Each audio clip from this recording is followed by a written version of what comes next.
നമസ്കാരം കൃഷ്ണമിത്രത്തിലേക്ക് എല്ലാവർക്കും ഒരിക്കൽ കൂടി സ്വാഗതം. സവിതയാണ് കേട്ടോ. ശ്രീകൃഷ്ണ ഗോവിന്ദ ഹരേ മുരാരേ ഹേ നാഥ നാരായണ വാസുദേവ. ശ്രീകൃഷ്ണ ഗോവിന്ദ ഹരേ മുരാരേ ഹേ നാഥ നാരായണ വാസുദേവ. ശ്രീ ഗുരുവായൂരപ്പ ശരണം ഹരേ. ഇന്നത്തെ സത്സംഗത്തിലേക്ക് എല്ലാവർക്കും ഒരിക്കൽ കൂടി സ്വാഗതം. ഇന്നലെ ശ്രീ ഗുരുവായൂരപ്പൻ ശ്രീലകത്ത് 4 തൃക്കൈകളോട് കൂടിയിട്ടുള്ള ചതുർബാഹു രൂപനായിരുന്നു, നല്ല തടിച്ചുരുണ്ടുണ്ടി കൃഷ്ണനായിരുന്നു എന്നൊക്കെ ഞാൻ പറഞ്ഞു കേട്ടറിഞ്ഞു. കാണാൻ സാധിച്ചില്ല. ഇന്ന് ശ്രീലകത്ത് ശ്രീ ഗുരുവായൂരപ്പൻ കാളിയമർദ്ദന കൃഷ്ണനായിട്ടാണ്. കാളിയമർദ്ദന കൃഷ്ണന്റെ പാദത്തിൽ അനന്തകോടി നമസ്കാരം പറയുന്നു. നമ്മൾ കൃഷ്ണാരമിത്രം ഗ്രൂപ്പിൽ കാളിയമർദ്ദന കൃഷ്ണനെ ഇട്ടിട്ടുണ്ട്. എനിക്ക് ഭയങ്കര ഇഷ്ടമായി ഇന്നത്തെ ആ ഒരു AI ഇമേജ് കേട്ടോ.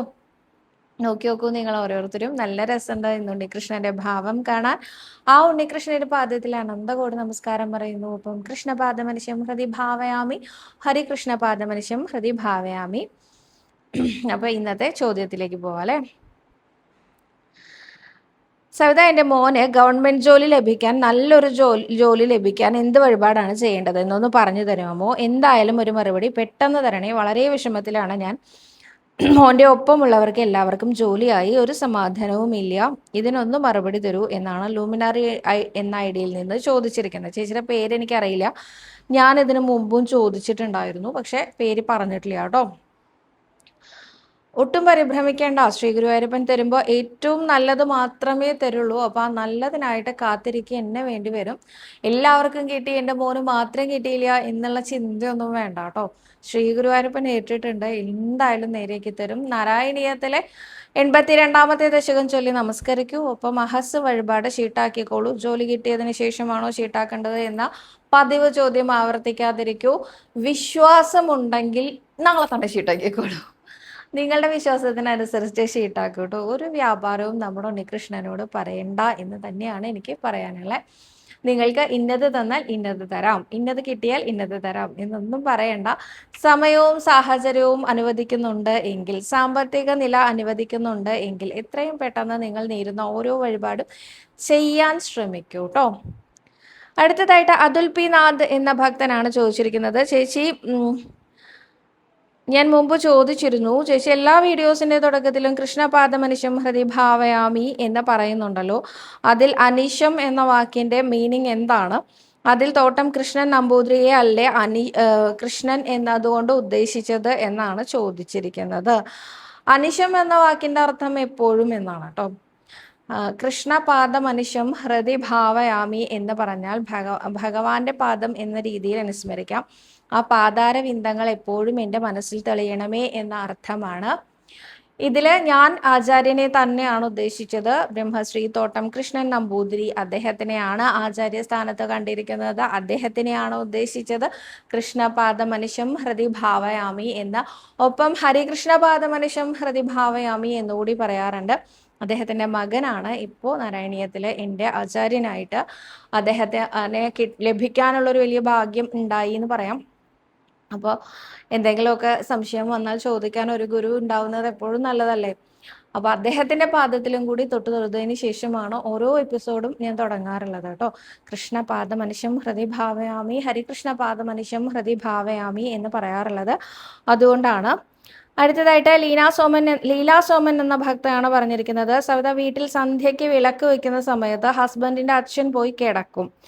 വിളക്ക് വയ്ക്കുന്ന സമയത്ത് കിടക്കരുത് എന്നല്ലേ പറയാറ്? എനിക്ക് അങ്ങനെ ചെയ്യുന്നത് കാണുമ്പോൾ നല്ല വിഷമാണ്. ഒന്നും പറയാനും പറ്റുന്നില്ല. വീട്ടിലുള്ള എല്ലാവർക്കും ദോഷം ഉണ്ടാകുമോ എന്നൊന്ന് പറഞ്ഞു തരൂ സവിത എന്ന്. അങ്ങനെയൊന്നും ചിന്തിക്കേണ്ട. വീട്ടിലുള്ള എല്ലാവർക്കും അതുകൊണ്ട് ദോഷം വരും, അങ്ങനെയൊന്നും ചിന്തിക്കേണ്ട. നോക്കൂ, ഞങ്ങളൊക്കെ കുട്ടിയായിരിക്കുമ്പോൾ സന്ധ്യയ്ക്ക് കിടന്നാൽ പെരുമ്പാമ്പായി പോകും എന്ന് പറയും. നിങ്ങൾ സന്ധ്യയ്ക്ക് കിടക്കാണോ പെരുമ്പാമ്പായി പോകും. അപ്പം നമ്മൾ പേടിക്കും, പെരുമ്പാമ്പാവുന്ന ഈ കുഞ്ഞു കുട്ടികളോട് പെരുമ്പാമ്പാവും. ഒന്നാമത് അവർക്ക് കുട്ടിയായിരിക്കുമ്പോൾ പാമ്പ് എന്ന് പറഞ്ഞാൽ എന്തായാലും പേടിയോ. പെരുമ്പാമ്പായി പോകുമെന്ന് പറയുമ്പോൾ കാട്ടിലൂടെയൊക്കെ ഇങ്ങനെ ഇഴഞ്ഞു പോവണ്ടേ, ദേഹമൊക്കെ വേദനയാവില്ലേ, എഴുന്നേറ്റ് നടക്കാനൊന്നും പറ്റില്ലല്ലോ. ഞാൻ പാമ്പായി പോയാൽ എനിക്ക് എൻ്റെ അച്ഛൻ ഉണ്ടാവില്ലല്ലോ, എൻ്റെ അമ്മ ഉണ്ടാവില്ലല്ലോ, ഇങ്ങനത്തെ കുറേ ചിന്തകളൊക്കെ വരും. ഇങ്ങനെ ഓരോ ദോഷമായിട്ടുള്ള കാര്യങ്ങളെയും കുട്ടികളിൽ പറഞ്ഞു കൊടുക്കുന്നത് ആ രീതിയിലാണ്. അപ്പോൾ അവർ സന്ധ്യ അയ്യോ സന്ധ്യയ്ക്ക് കിടക്കാൻ പാടില്ല. എന്നാൽ ഇതിൻ്റെയൊക്കെ ഒരു ശാസ്ത്രീയമായ വശങ്ങളും ആത്മീയമായ വശങ്ങളും ഭൗതികമായ വശങ്ങളും ഒക്കെ ഉണ്ട് എല്ലാത്തിനും. അപ്പൊ ഈ എല്ലാ വശങ്ങളും പറഞ്ഞു കൊടുത്തു കഴിഞ്ഞാൽ കുട്ടികൾ ഒരിക്കലും ചെയ്യില്ല അത്. അപ്പൊ ഇതിലെ ആത്മീയമായ വശം എന്താണെന്നറിയോ? സന്ധ്യാസമയത്ത്, അതായത് പകലുമല്ല രാത്രിയുമല്ല ഉള്ള ആ നേരത്ത് ഭൂമിയിൽ ദൈവസാന്നിധ്യം കുറഞ്ഞ് അനുഭവപ്പെടുന്ന സമയമാണ്. അതുകൊണ്ടാണ് ദൈവീക സാന്നിധ്യം അധികരിപ്പിക്കാൻ വേണ്ടിയിട്ടാണ് നമ്മൾ ആ സന്ധ്യാസമയത്ത് നാമം ചൊല്ലിയും വിളക്ക് കത്തിക്കും ദീപാരാധന ചെയ്യും ഒക്കെ ചെയ്യുന്നത്. ഈ സമയത്ത് അതൊക്കെ ചെയ്യുന്നതിലൂടെ ആ ദൈവചൈതന്യം വർദ്ധിപ്പിക്കുകയാണ് ചെയ്യുന്നത്. ഈ ദൈവചൈതന്യം വർദ്ധിച്ചു നിൽക്കുന്ന സമയത്ത്, അതേപോലെ സന്ധ്യയ്ക്ക് ഭക്ഷണം കഴിക്കരുത്, വെള്ളം കുടിക്കരുത് എന്നൊക്കെ പറയും. വെള്ളം കുടിച്ചാൽ വിഷവും. ഇതിനൊക്കെ ശാസ്ത്രീയമായ വശങ്ങളും ഉണ്ടായിരിക്കും കേട്ടോ. ആത്മീയമായ വശങ്ങൾ എന്ന് പറയുന്നത് ഇതാണ്. നമ്മൾ വിഷാവും വെള്ളം കുടിച്ചാൽ എന്ന് പറയും. വിഷാവുന്നതിൻ്റെ ഒന്നല്ല. എന്നാൽ സന്ധ്യയ്ക്ക് ഒരു ഗ്ലാസ് വെള്ളം എടുത്ത് കുടിച്ചാൽ നമ്മൾ ചത്തുപോകും? ഇല്ലല്ലോ. അതിൻ്റെ കാരണം ഇതാണ്. ഭൂമിയിൽ ദൈവസാന്നിധ്യം ഇല്ലാത്ത സമയമാണ്. അപ്പം ആ സമയത്ത് നമ്മൾ ചീത്ത കാര്യങ്ങളല്ല നല്ല കാര്യങ്ങൾ ചെയ്ത് ദൈവസാന്നിധ്യം കൂട്ടിയെടുക്കണം. ഇതാണ് ഉദ്ദേശിക്കുന്നത്. അപ്പോൾ ഈ സമയത്ത് കിടക്കുക അല്ലെങ്കിൽ ഭക്ഷണം കഴിക്കുക ഇതൊക്കെ ചെയ്യുന്നത് തെറ്റാണ്. ഇതൊക്കെ വളരെ ചെറുപ്പത്തിലാണ് നമ്മളിതൊക്കെ മനസ്സിലാക്കി കൊടുക്കേണ്ടത്. ഈ ചെറുപ്പത്തിൽ ഇതൊന്നും മനസ്സിലാക്കി കൊടുക്കാത്ത ആളുകൾക്ക് പെട്ടെന്ന് നമ്മൾ വയസ്സായി കഴിഞ്ഞാൽ അവരോട് അങ്ങനെ ചെയ്യരുത് പറഞ്ഞാൽ, ഈ ചെയ്യരുത് പറയുന്ന ആൾക്കാരോടെ അവർക്ക് ദേഷ്യം ഉണ്ടാവുള്ളൂ. അല്ലാതെ അവരത് തിരുത്താനൊന്നും പോകുന്നില്ല. വർഷങ്ങളായിട്ടുള്ള അവരുടെ ശീലല്ലേ. അപ്പൊ അതുകൊണ്ട് അതിനൊന്നും മെനക്കെടണ്ട. ഒരാൾ കിടന്നു എന്ന് കരുതി ആ കുടുംബം മുഴുവൻ നശിച്ചു പോകും, അങ്ങനെയൊന്നുമില്ല. നമുക്ക് വരുന്ന തലമുറയെങ്കിലും നേരെയാക്കി എടുക്കുക. ബാക്കിയുള്ളവരെ ഇപ്പൊ വയ്യാത്ത ആളാണ്, അല്ലെങ്കിൽ കുറച്ച് ബുദ്ധിമുട്ട്, കുറച്ച് പ്രായമുള്ള ആളാണെങ്കിൽ ഇപ്പൊ എൻ്റെ കുട്ടികളോടാ പറഞ്ഞാൽ മുത്തശ്ശൻ കിടക്കണ്ടല്ലോ അല്ലെങ്കിൽ മുത്തശ്ശി കിടക്കണ്ടല്ലോ, പിന്നെ ഞങ്ങൾക്ക് കിടന്നാൽ എന്താന്ന് അപ്പൊ ചോദിക്കും. ആ നിമിഷം ചോദിക്കും. അപ്പൊ പറയും അവർക്ക് വയ്യാത്തതല്ലേ, അവർക്ക് അത്രയും പ്രായമായിട്ടില്ലേ, നിന്റെ പ്രായത്തിലൊന്നും കിടക്കാറുണ്ടായിരുന്നില്ല, 50 വയസ്സ് കഴിഞ്ഞാൽ മാത്രമേ പെരുമ്പാമ്പാവുള്ളൂ എന്ന് പറയും. 50 വയസ്സായി കഴിഞ്ഞാലല്ലേ പെരുമ്പാമ്പാവുള്ളൂ. അപ്പൊ അതുവരെയും കിടക്കാൻ പാടില്ല എന്നേ ഉള്ളൂ. അപ്പൊ ഇവർ 50 വയസ്സാകുമ്പോൾ ഇവർ പിന്നെ കിടക്കൂ? ഇല്ല. ഇവർക്ക് ആ ശീലം വന്നാൽ പിന്നെ ഇവർ കിടക്കില്ല. അപ്പൊ ആ രീതിയിൽ നമുക്കിതിനെ ഹാൻഡിൽ ചെയ്യാൻ പറ്റുള്ളൂ. വീട്ടിലെല്ലാവർക്കും ദോഷം വരുന്നൊന്നും ചിന്തിക്കുകയേ ചെയ്യരുത് കേട്ടോ. അടുത്തതായിട്ട് ലക്ഷ്മി ധനീഷ് എന്ന ഭക്തയാണ് പറഞ്ഞിരിക്കുന്നത്. സവിത, 1000 രൂപയുടെ നെയ്വിളക്ക് ഷീട്ടാക്കാൻ ഓൺലൈൻ വഴി അല്ലാതെ ഡയറക്റ്റ് അവിടെ വന്ന് ചെയ്യാൻ പറ്റുമോ? എവിടെയാണ് അതിൻ്റെ കൗണ്ടർ? തീർച്ചയായിട്ടും വന്ന് ചെയ്യാൻ പറ്റും. നമ്മൾ ഭഗവതിക്കേട്ടിൻ്റെ അവിടെ നിന്ന് അകത്തേക്ക് പ്രവേശിക്കുന്ന പ്രവേശന കവാടത്തിൻ്റെ വലത് സൈഡിലായിട്ട് ഒരു താൽക്കാലിക നിർമ്മിതമായിട്ടുള്ള കൂട് പോലെ കാണാൻ പറ്റും. അതിൻ്റെ ഉള്ളിൽ നെയ്വിളക്കിൻ്റെ ഷീട്ടിനുള്ള ആളുകൾ, അതിന് മുന്നിൽ വരിയിൽ നിൽക്കണതൊക്കെ കാണാൻ പറ്റും. നെയ്വിളക്കിൻ്റെ ഷീട്ടിനുള്ളതാണ്. അതുപോലെ തന്നെ പഴയ വഴിപാട് കൗണ്ടർ ഉണ്ടായിരുന്നില്ലേ, നിങ്ങൾക്ക് അറിയുണ്ടാവും. വടക്ക് വശത്ത് മേൽശാന്തി മുറിയുടെ അവിടേക്ക് പോകുന്ന ആ ഭാഗത്ത് പഴയ ഷീട്ട് കൗണ്ടറായിരുന്നു. അവിടെയും നമുക്ക് നെയ്വിളക്കിൻ്റെ ഷീട്ട് എടുക്കാൻ പറ്റൂ കേട്ടോ. അടുത്തതായിട്ട് എനിക്കൊരു പ്രശ്നമുണ്ട്, അത് പറയാം. എൻ്റെ പേരക്കുട്ടിയെ മരുമകൾ അവളുടെ മാത്രമാക്കി മാറ്റി. എനിക്ക് കാണാൻ പോലും തരില്ല. കുഞ്ഞിന് എന്നെ ഭയങ്കര ഇഷ്ടമാണ്. ഗോവിന്ദ ഗോവിന്ദ ഗോവിന്ദ നാമം എന്നോടൊപ്പം ഇരുന്ന് മോൻ ജപിക്കുന്ന പതിവുണ്ടായിരുന്നു. ഇപ്പോൾ കുഞ്ഞിനെ കാണാതെ വരുമ്പോൾ എനിക്ക് ഭയങ്കര വിഷമമാണ്. എല്ലാ പ്രശ്നങ്ങളും മാറി എല്ലാവരോടും സ്നേഹമായി പോകാനും കുഞ്ഞിനെ തിരികെ കിട്ടാനും എന്ത് ചെയ്യണം ഞാൻ? എന്ത് വഴിപാട് നടത്തണം? നാരായണീയം ഏത് ദശകം വായിക്കണം ഞാൻ? കൃഷ്ണഭക്തയാണ്, മാസം തൊഴിലിന് വരാറുണ്ട് എന്നാണ് പറഞ്ഞിരിക്കുന്നത്. തീർച്ചയായിട്ടും നാരായണീയത്തിലെ 38ാമത്തെ ദശകം ചൊല്ലൂ. പിന്നെ നമ്മൾ ഒരു കുഞ്ഞിനെ വളർത്തി വലുതാക്കി വിവാഹം കഴിപ്പിച്ച് കഴിഞ്ഞാൽ മാത്രമേ നമുക്ക് മരുമകൾ ഉണ്ടാവുള്ളൂ അല്ലേ. അപ്പൊ ആ കുഞ്ഞിനെ സ്നേഹിച്ച് സ്നേഹിച്ച് സ്നേഹിച്ച് സ്നേഹം എന്താണെന്നും സ്നേഹിക്കുന്നത് എങ്ങനെയാണെന്നും ഉള്ള ഒരു ബോധം ചേച്ചിയുടെ ഉള്ളിൽ എന്തായാലും ഉണ്ടാവും അല്ലേ. അപ്പോൾ ആ സ്നേഹത്തിനെ നേരെ ശ്രീ ഗുരുവായൂരപ്പനിലേക്ക് തിരിച്ചു വിടൂ എന്നാണ് എനിക്ക് പറയാനുള്ളത്. എങ്ങനെയാണ് സ്നേഹിക്കുക ഒരു കുഞ്ഞിനെ, അതേമാതിരി നമ്മുടെ ഉണ്ണികൃഷ്ണനെ സ്നേഹിക്കൂ. ഒരിക്കലും തിരിച്ചു കിട്ടാതെ വരില്ല. അങ്ങനെ സ്നേഹിച്ചാൽ ഗുരുവായൂരപ്പനെ സ്നേഹിക്കുന്ന ഒരാൾക്ക് തിരിച്ചു കിട്ടാതിരിക്കില്ല ആ സ്നേഹം. അതുകൊണ്ട് ഇത്തരം ഒരു തരത്തിലുള്ള പ്രശ്നങ്ങൾക്കും അവിടെ ഒരു പ്രസക്തിയും ഇല്ല. അതുകൊണ്ട് തന്നെ കുറച്ചെങ്കിലും ആ സ്നേഹം ശ്രീ ഗുരുവായൂരപ്പനിലേക്ക് തിരിച്ചു വിടൂ. കൃഷ്ണ ഭക്തയാണെന്ന് പറഞ്ഞു, ഭഗവാൻ കൂടെ ഉണ്ടാവും, അനുഗ്രഹിക്കും, ഇതൊക്കെ അറിയുന്ന ഒരാളാണ്. അങ്ങനെയുള്ള ചേച്ചിക്ക് അത് വളരെ എളുപ്പത്തിൽ സാധിക്കും. ആ കുഞ്ഞിന് നല്ലത് മാത്രം വരണേ എന്ന് പ്രാർത്ഥിക്കുക. ഒപ്പം ആ കുഞ്ഞിന്റെ സ്ഥാനത്ത് ശ്രീ ഗുരുവായൂരപ്പനെ കാണുക. പ്രശ്നങ്ങളൊക്കെ മാറി തന്നെ അവൻ തിരിച്ചു വരുന്നത് ചേച്ചിക്ക് അപ്പോൾ ഫീൽ ചെയ്യാൻ പറ്റൂ കേട്ടോ. ഇനി അഥവാ അങ്ങനെ വന്നില്ല എങ്കിൽ ചേച്ചിയുടെ മനസ്സിൽ നിന്ന് ഈ വിഷമത്തിനെ മാറിപ്പോകുന്നതായിട്ട്, അലിഞ്ഞില്ലാതാവുന്നതായിട്ടും നമുക്ക് കാണാൻ സാധിക്കും. ഗുരുവായൂരപ്പന്റെ ഏറ്റവും വലിയ പ്രത്യേകത അതാണ്. മോഹവിനാശകനാണ് ഗുരുവായൂരപ്പൻ. ഒരു കാര്യത്തിന് വേണ്ടി അതിതീവ്രമായിട്ട് നമ്മൾ ആഗ്രഹിച്ചു, ആഗ്രഹം ഭഗവാനോട് പറഞ്ഞു, പ്രാർത്ഥിച്ചു. കുറച്ച് കഴിഞ്ഞപ്പോൾ ആഗ്രഹം നടന്നിട്ടില്ല, പക്ഷെ നമുക്കതിൽ വിഷമമൊന്നുമില്ല. അങ്ങനെ വരുന്ന സന്ദർഭങ്ങൾ നിങ്ങളുടെ ജീവിതത്തിൽ ഉണ്ടോ എന്നൊന്ന് ആലോചിച്ച് നോക്കൂ. എങ്ങനെയാ നമുക്ക് ആ വിഷമം ഇല്ലാണ്ടായി എന്നൊന്ന് ചിന്തിച്ചു നോക്കൂ. നമ്മൾ അതിതീവ്രമായിട്ട് ആഗ്രഹിച്ചതല്ലേ, എന്നിട്ടും ആ ആഗ്രഹത്തിനനുസരിച്ച് നടക്കാതിരുന്നിട്ടും നമുക്ക് പ്രത്യേകിച്ച് മനപ്രയാസമൊന്നും തോന്നുന്നില്ലെങ്കിൽ അതിൻ്റെ പിന്നിലൊരു മാജിക് ഇല്ലേ? ആ മാജിക്കിന്റെ പേരാണ് ഗുരുവായൂരപ്പൻ. മോഹവിനാശകനാണ് ഗുരുവായൂരപ്പൻ. അപ്പൊ അദ്ദേഹത്തിനെ മുറുകെ മുറുകെ മുറുകെ പിടിച്ചോളൂ. നാരായണീയത്തിലെ 38ാമത്തെ ദശകം ചൊല്ലി നമസ്കരിച്ചോളൂ കേട്ടോ.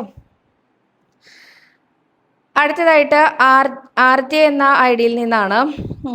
ഇപ്പോൾ മൊത്തം കഷ്ടകാലാണോ പോലെ ഒരു സ്വർണ്ണമോതിരം കളഞ്ഞുപോയി, ചെലവുകൾ അധികം, പിടിച്ചു നിൽക്കാൻ പറ്റുന്നില്ല, ഭഗവാനുമായി ഒരു അകലം തോന്നിയിരുന്നു. പക്ഷെ ഇന്ന് വ്യാഴാഴ്ച കണ്ണനെല്ലാം കാണുന്നുണ്ട് എന്നൊരു തോന്നൽ. ഓപ്പോളുടെ വീഡിയോസ് കണ്ടാൽ ഭഗവാനോട് പോയ അടുപ്പം തിരിച്ചു വരുന്ന പോലെ.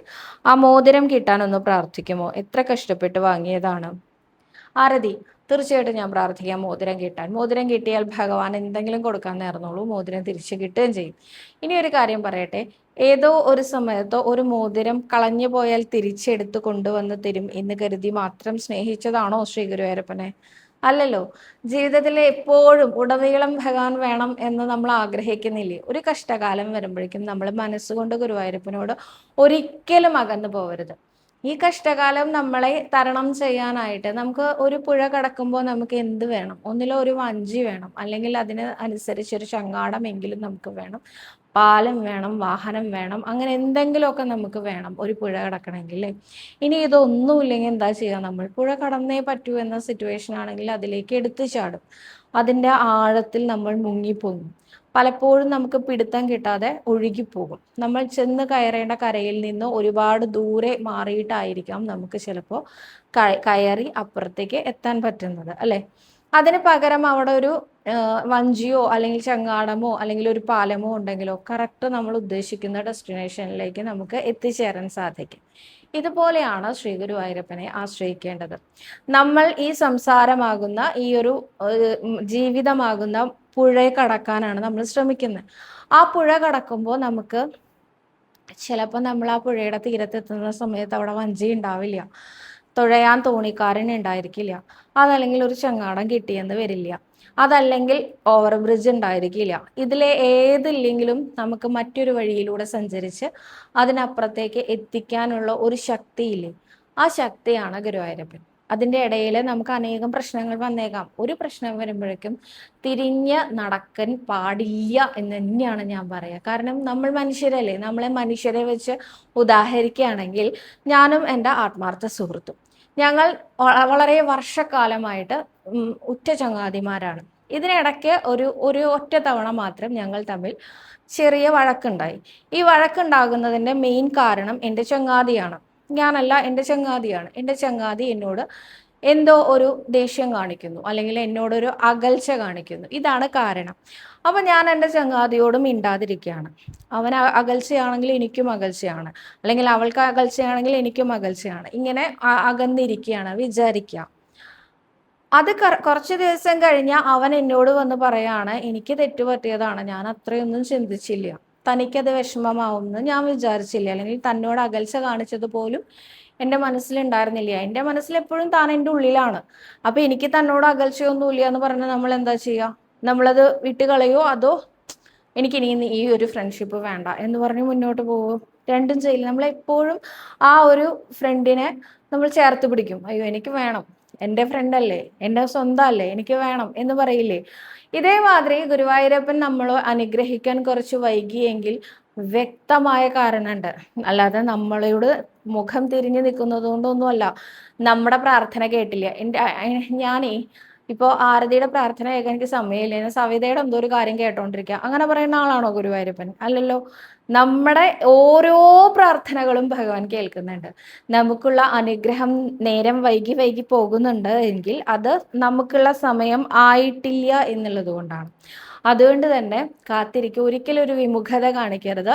ഗുരുവായൂരപ്പനോട് എപ്പോഴും കഷ്ടകാലം വരുമ്പോൾ കുറച്ചധികം ചേർത്ത് പിടിച്ചോളൂ. കുന്തി ദേവിയെ പോലെ ആവണം നമ്മളെന്നാണ് എല്ലാവരും പറയുക. കാരണം ദുഃഖം തരൂ ഭഗവാനെ, ദുഃഖം തന്നാലേ ഭഗവാനോട് എനിക്ക് അടുപ്പം കൂടുള്ളൂ എന്ന് പറയാറുണ്ട് കുന്തി ദേവി ഇത്രേ.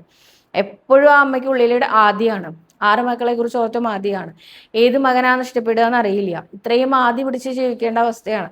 ഒരിക്കലും രാജകീയമായ ഒരു പ്രൗഢിയോടുകൂടിയും സന്തോഷത്തോടു കൂടിയും ജീവിച്ചു എന്ന് പറയാൻ പറ്റില്ല. പക്ഷെ ആ സമയത്തൊക്കെ എൻ്റെ കൃഷ്ണനുണ്ട് എനിക്ക് എന്നൊരു തോന്നൽ ആ അമ്മയ്ക്ക് ഉണ്ടായിരുന്നു. എല്ലാം കഴിഞ്ഞ് യുദ്ധമൊക്കെ അവസാനിച്ച് ഒരു മകനെ നഷ്ടപ്പെട്ടു എങ്കിൽ പോലും യുദ്ധമൊക്കെ അവസാനിച്ച് സാമ്രാജ്യത്തിൽ തിരിച്ചെത്തിയ ആ അമ്മ പറഞ്ഞത്, എനിക്ക് ദുഃഖം തന്നോളൂ ഭഗവാൻ, എന്നാലേ എനിക്ക് ഭഗവാനോട് എപ്പോഴും അടുപ്പുണ്ടാവുള്ളൂ എന്നാണ് ഇത്ര.